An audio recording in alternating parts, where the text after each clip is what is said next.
राधे राधे। आप सभी भक्तों पर राधा रानी भगवान श्री कृष्ण की कृपा सदा सर्वदा बनी रहे। आज आप सभी श्रवण करेंगे श्री राधा कुंड में श्री राधा कृष्ण लीला कथा अध्याय। आज कभी कभी भगवान का निरूपण ऐसे परम पुरुष के रूप में किया जाता है जिसके पास असीम क्षमताएं एवं शक्तियां हैं। वेदों में उस परम पुरुष को भगवान श्री कृष्ण संबोधित किया गया है और उनकी नित्य प्रेममयी संगिनी भगवती श्री राधा के नाम से ज्ञात है। श्री कृष्ण सर्वशक्तिमान है और श्री राधा सर्वशक्तिमयी है, अर्थात भगवान की समस्त अपार शक्तियाँ का स्रोत है। श्री राधा कुंड में विषय में एक रहस्य है जो केवल स्थानीय ब्रजवासियों को ज्ञात है। विश्व के समस्त जनों के लिए यह पवित्र तीर्थ स्थली श्री राधा कुंड कहलाती है। अधोलिखित लीला स्थानीय ब्रजवासियों के शुद्ध चित्त में छिपे इस रहस्यमय को प्रकाशित करेंगे। जब श्री चैतन्य महाप्रभु ने एक खेत के मध्य मात्र एक ताल के रूप में विद्यमान श्री राधा कुंड का प्रकटीकरण किया, उसके कुछ समय पश्चात श्रील रघुनाथ दास गोस्वामी पाद नामक एक महान भक्त यहाँ साधन भजन करने हेतु आए। एक समय मुगल सम्राट अकबर अपनी बड़ी सेना के साथ इसी रास्ते से कहीं जा रहे थे। उनकी सारी सेना हाथी, घोड़े एवं ऊंट सभी बहुत प्यासे थे। अतः उन्होंने दास गोस्वामी से पूछा, जहाँ कहीं बड़ा सरोवर उपलब्ध हो सकता है। रघुनाथ दास जी ने काली खेत एवं गोरी खेत में पानी पीने एवं पिलाने के लिए इंगित कर दिया। बादशाह ने सोचा, यह पानी तो मेरे एक हाथी के लिए भी पर्याप्त नहीं है, इससे सबकी प्यास कैसे बुझ सकती है। किंतु दास गोस्वामी के पुनः पुनः कहने से बादशाह ने अपनी सेना को पानी पीने का आदेश दिया।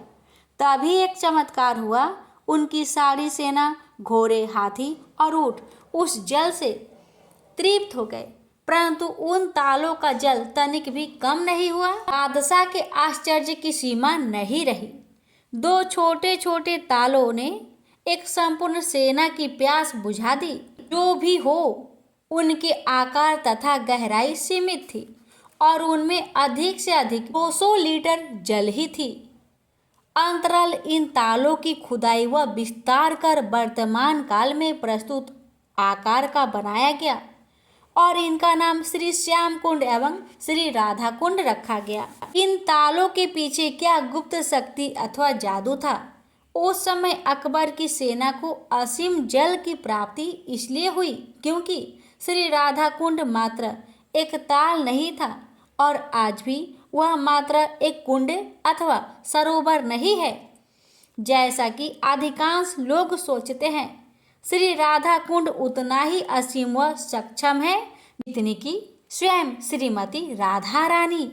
उस समय श्री राधा ने अपनी शक्ति की एक बूंद प्रदर्शित कर सम्राट को अपने असीम स्वरूप का विश्वास दिला दिया। यह रहस्य केवल स्थानीय ब्रजवासियों को ही विदित है। फलस्वरूप वे इस पवित्र सरोवर को श्री राधा कुंड नहीं कहते, वे उसे राधा रानी कहते हैं। क्यों? क्योंकि यह उनका स्वभाव है। वे वस्तुतः ब्रह्मांड के इस पावनतम तीर्थ स्थल के विषय में इसी प्रकार सोचते, समझते व संबद्ध है।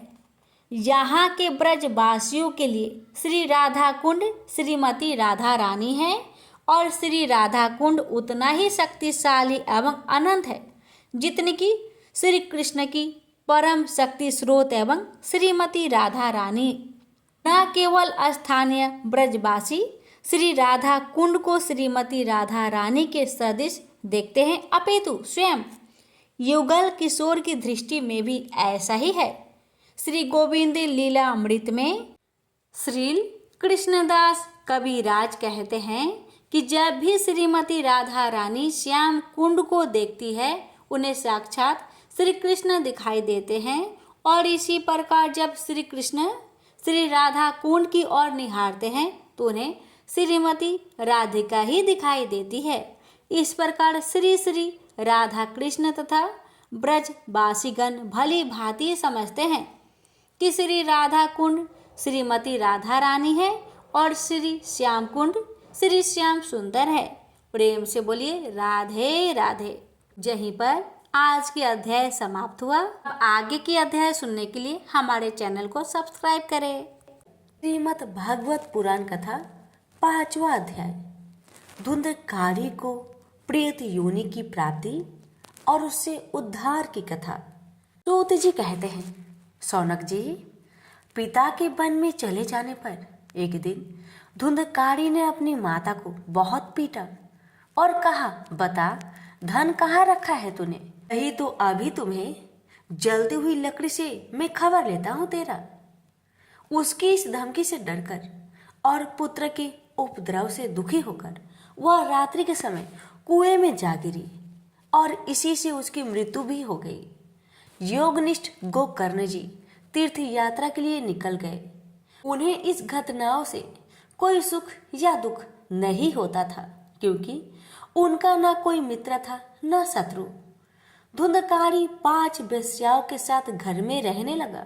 उनके लिए भोग सामग्री जुटाने की चिंता में उसकी बुद्धि नष्ट कर दी और वह नाना प्रकार के अत्यंत क्रूर कर्म करने लगा। एक दिन उन कुलटाओं ने उससे बहुत से गहने मांगे। वह तो काम से अंधा हो रहा था। मौत की उसे कभी याद नहीं आती थी। बस उन्हें जुटाने के लिए वह घर से निकल पड़ा। वह जहां तहां से बहुत सा धन चुराकर घर लौट आया तथा उन्हें कुछ सुंदर वस्त्र और आभूषण लाकर दिए। चोरी का बहुत माल देखकर रात्रि के समय स्त्रियों ने विचार किया, यह नित्य ही चोरी करता है, इसलिए इसे किसी दिन अवश्य राजा पकड़ लेगा। राजा यह सारा धन छीनकर इसे निश्चय ही प्राण दंड देगा। तब एक दिन इसे मरना ही है।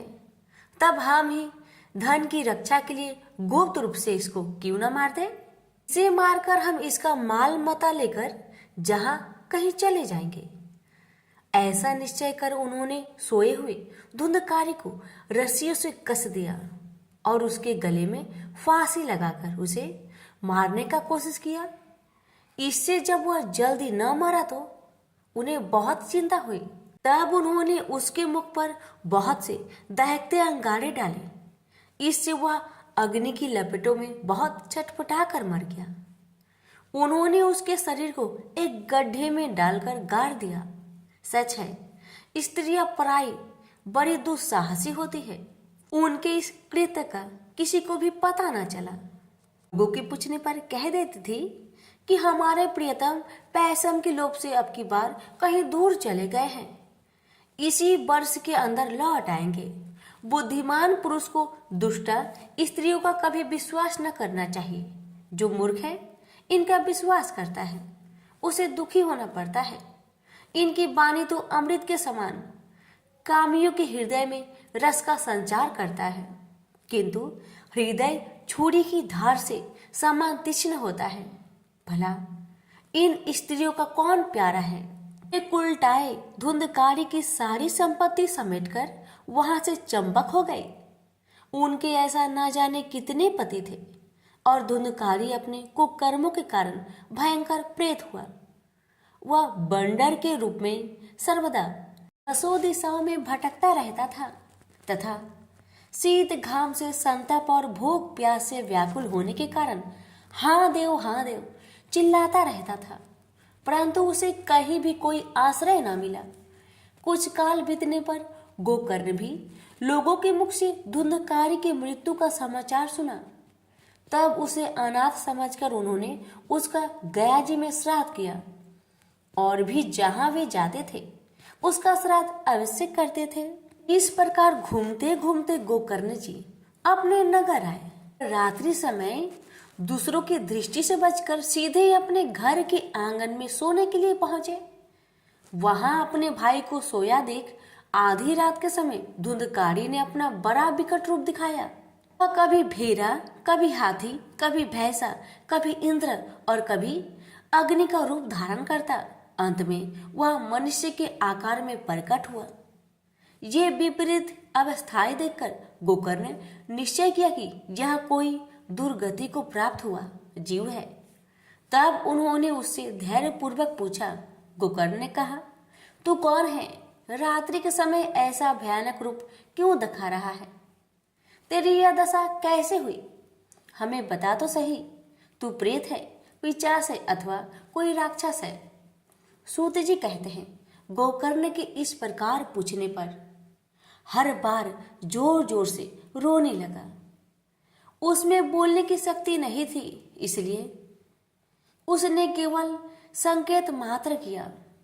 तब गोकर्ण ने अंजलि में जल लेकर उसे अभिमंत्रित करके उस पर जल छिड़का। इससे उसके पापों का कुछ शमन हुआ और वह इस प्रकार कहने लगा। प्रेत बोला, मैं तुम्हारा भाई हूं, मेरा नाम है धुंधकारी। मैंने अपने ही दोष से अपना ब्राह्मण तत्व नष्ट कर दिया है। मेरे कुकर्म की गिनती नहीं की जा सकती है। मैं तो महान अज्ञान में चक्कर काट रहा हूं। इसी से मैंने लोगों की बड़ी हिंसा की है। अंत में उल्टा स्त्रियों ने मुझे तरपा तरपा कर मार डाला।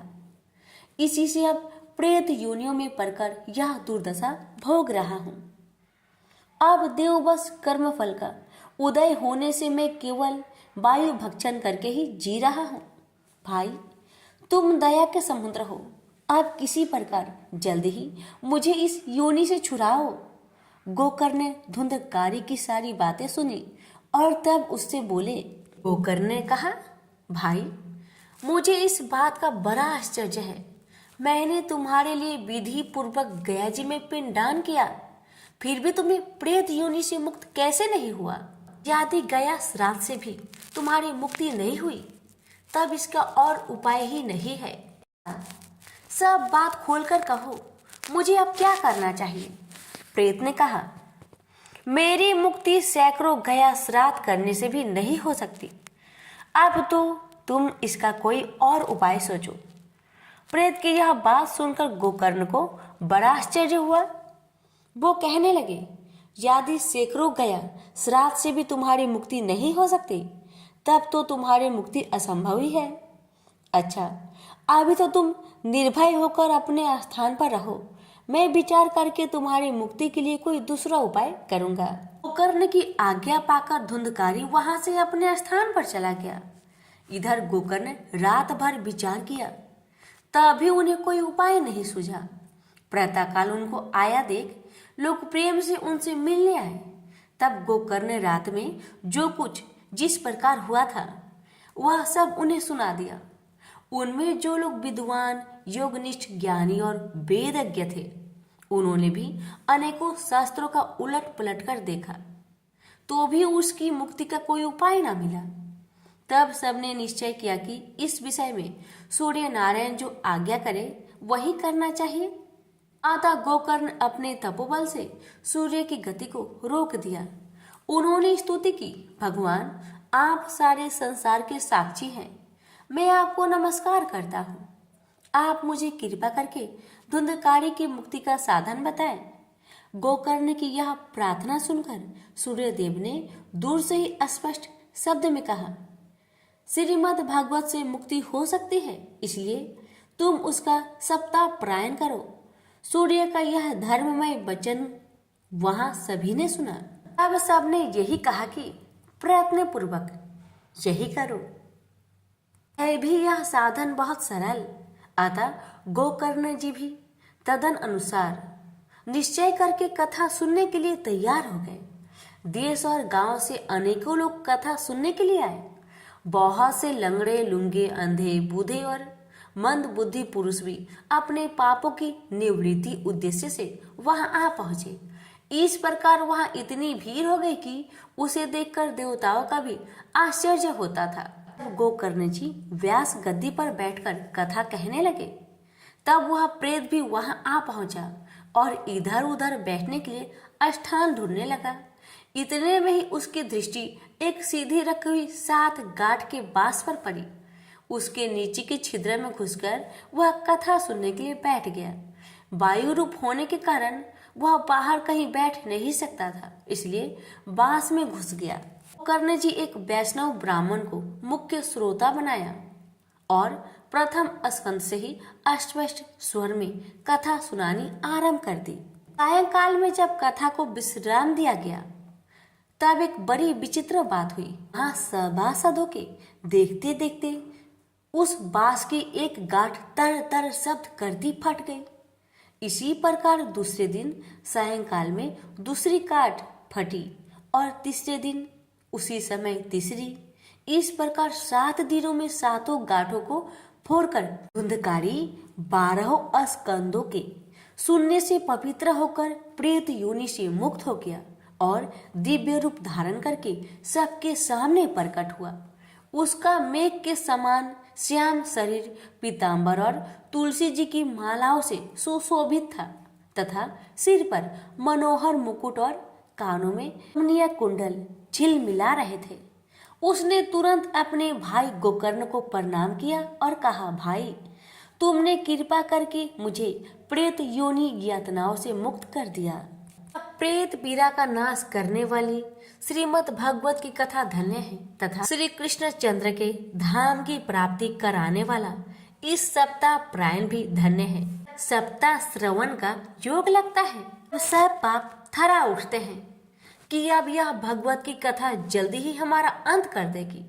जिस प्रकार आग गीली सूखी छोटी बड़ी सब तरह की लकड़ियों को जला डालती है, उसी प्रकार यह सप्ताह श्रवण मन वचन और कर्म द्वार किए हुए नए पुराने छोटे बड़े सभी प्रकार के पापों को भस्म कर देता है। भगवानों ने देवताओं की सभा में कहा कि जो लोग इस भारतवर्ष में श्रीमद् भागवत की कथा नहीं सुनते उनका जन्म वृथा ही है। भला मोहपूर्वक लालन पालन करके यदि इस अनित्य शरीर को हष्ट पुष्ट और बलवान भी बना लिया जाए तो भी श्रीमद् भागवत की कथा सुने बिना इससे क्या लाभ हुआ। अस्थियां ही इस शरीर के आधार स्तंभ है। नस नाड़ी रूप रस्सियों से यह बंधा हुआ है। ऊपर से इस पर मांस और रक्त थोप कर इसे चमड़ा से मढ़ दिया गया है। इसके प्रत्येक अंग में दुर्गंध आती है, क्योंकि है तो एक यह मल मूत्र का भांड ही। वृद्धावस्था और शोक के कारण यह परिणाम में दुखमय ही है। रोगों का तो घर ही ठहरा, यह निरंतर किसी न किसी कामना से पीड़ित रहता है। कभी इसकी तृप्ति नहीं होती। इसे धारण किए रहना भी एक भारी है। इसके रोम रोम में दोष भरे हुए हैं और नष्ट होने में इसे एक क्षण भी नहीं लगता। अंत में यदि इसे गाड़ दिया जाता है तो इसके कीड़े बन जाते हैं। कोई पशु खा जाता है तो यह विष्ठा हो जाता है और अग्नि में जला दिया जाता है तो भस्म की ढेरी हो जाता है। ये 3 ही इसकी गतियां बताई गई है। इसे अस्थिर शरीर से मनुष्य अविनाशी फल देने वाला काम क्यों नहीं बना लेता। जो अंत प्रातः काल पकाया जाता है वह सायंकाल तक बिगड़ जाता है। फिर उसी के रस से पुष्ट हुए शरीर की नित्यता कैसी। इस लोक में सप्ताह श्रवण करने से भगवती शीघ्र ही प्राप्ति हो सकती है। अतः सब प्रकार के दोषों की निवृत्ति के लिए एकमात्र यही साधन है। जो लोग भगवत की कथा से वंचित है वो तो जल में बुदबुदे और जीवों में मच्छरों के समान केवल मरने के लिए ही पैदा होते हैं। भला जिसके प्रभाव से जड़ और सूखे हुए बांस की गांठें फट सकती है, उस भगवत कथा का श्रवण करने से चित्त की गांठों का खुल जाना कौन बड़ी बात है। सप्ताह श्रवण करने से मनुष्य की हृदय की गांठ खुल जाती है। उसके समस्त संचय छिन्न भिन्न हो जाते हैं और सारे कर्म छिन्न हो जाते हैं। यह भगवत कथा रूप तीर्थ संसार के कीचड़ को धोने में बड़ा ही पटु है। विद्वानों का कथन है कि जब यह हृदय में स्थित हो जाता है तब मनुष्य की मुक्ति निश्चय ही समझनी चाहिए। जिस समय धुंधकारी ये सब बातें कह रहा था, जिसके लिए बैकुंठवासी पार्षदों के सहित एक विमान उतरा, उसमें सब और मंडलाकार प्रकाश फैल रहा था। सब लोगों के सामने ही धुंधकारी उस विमान पर चढ़ गया। तब उस विमान पर आए हुए पार्षद को देखकर उनसे गोकर्ण यही बात कही। गोकर्ण ने पूछा, भगवान के प्रिय पार्षदों, यह हमारे अनेकों शुद्ध हृदय श्रोतागण हैं। उन सब के लिए आप लोग एक साथ बहुत से विमान क्यों नहीं लाए? हम देखते हैं कि यहाँ सभी ने समान रूप से कथा सुनी है, फिर फल में इस प्रकार का भेद क्यों हुआ? भगवान के सेवकों ने कहा, हे मानद, इस फल भेद का कारण इनके श्रवण का भेद है। यह ठीक है कि श्रवण तो सबने समान रूप से ही किया है, किंतु इसके जैसा मनन नहीं किया। इसी से एक साथ भजन करने पर भी उसके फल में भेद रहा। प्रेत ने 7 दिनों तक निराहार रहकर श्रवण किया था तथा सुने हुए विषय का स्थिर चित्त से या खूब मनन निधि ध्यान भी करता रहता था। जो ज्ञान दृढ़ नहीं होता वह व्यर्थ हो जाता है। इसी प्रकार ध्यान न देने से, श्रवण का संदेश से, मंत्र का और चित्त से इधर उधर भटकते रहने से जब कभी कोई फल नहीं होता। वैष्णवहीन देश, आपात्र को कराया हुआ श्राद्ध का भोजन, तृतीयों को दिया हुआ दान एवं आचारहीन कुल, इन सब का नाश हो जाता है। गुरु वचनों में विश्वास, दीनता का भाव, मन के दोषों पर विजय और कथा में चित्त की एकाग्रता इत्यादि नियमों का यदि पालन किया जाए तो श्रवण का यथार्थ फल मिलता है। यदि ये श्रोता फिर से श्रीमद् भगवत की कथा सुने तो निश्चय ही सबको बैकुंठ की प्राप्ति होगी। और गोकर्ण जी आपको भी भगवान स्वयं आकर गोलोक धाम में ले जाएंगे। यूं कहकर वे सब पार्षद हरि कीर्तन करते बैकुंठ लोक को चले गए। श्रावण मास में गोकर्ण जी फिर उसी प्रकार सप्ताह क्रम से कथा कही और उन श्रोताओं ने उसे फिर सुना। नारद जी, इस कथा की समाप्ति पर जो कुछ हुआ वह सुनिए। वहां भक्तों से भरे हुए विमानों के साथ भगवान प्रकट हुए। सब ओर से खूब जय जयकार और नमस्कार की ध्वनियां होने लगी। भगवान स्वयं हर्षित होकर अपने 5 जन्य संघ की ध्वनि करने लगे और उन्होंने गोकर्ण को हृदय से लगाकर अपने ही समान बना लिया। उन्होंने क्षण भर में ही अन्य सब श्रोताओं को भी मेघ के समान श्याम वर्ण, रेशमी पीताम्बरधारी तथा किरीट और प्रला आदि से भी भूषित कर दिया। उस गांव में कुत्ते और चंडाल प्रत्न जितने भी जीव थे वे सभी गोकर्ण जी की कृपा से विमानों पर चढ़ा।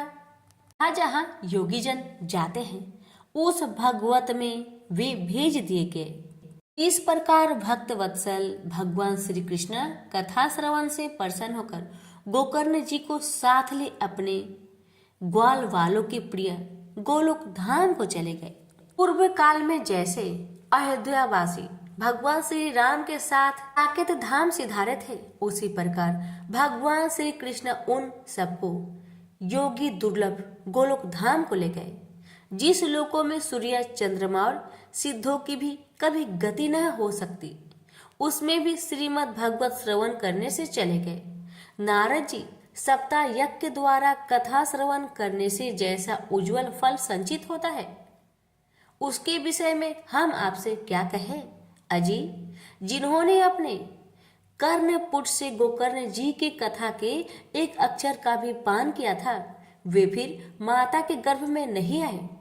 जिस गति को लोग वायु, जल या पत्ते खाकर शरीर सुखाने से, बहुत काल तक घोर तपस्या करने से और योग अभ्यास से भी नहीं पा सकते, उसे वे सप्ताह श्रवण से सहज में ही प्राप्त कर लेते हैं। इस परम पवित्र इतिहास का पाठ चित्रकूट पर विराजमान मुनीश्वर सांडिल्य भी ब्रह्मानंद में मग्न होकर करते रहते हैं। यह कथा बड़ी ही पवित्र है। एक बार के श्रवण से ही समस्त पाप शरीर को भस्म कर देती है। यदि इसका श्राद्ध के समय पाठ किया जाए तो इससे पितृगणों को बड़ी तृप्ति होती है और नित्य पाठ करने से मोक्ष की प्राप्ति होती है। प्रेम से बोली श्री कृष्ण भगवान की जय।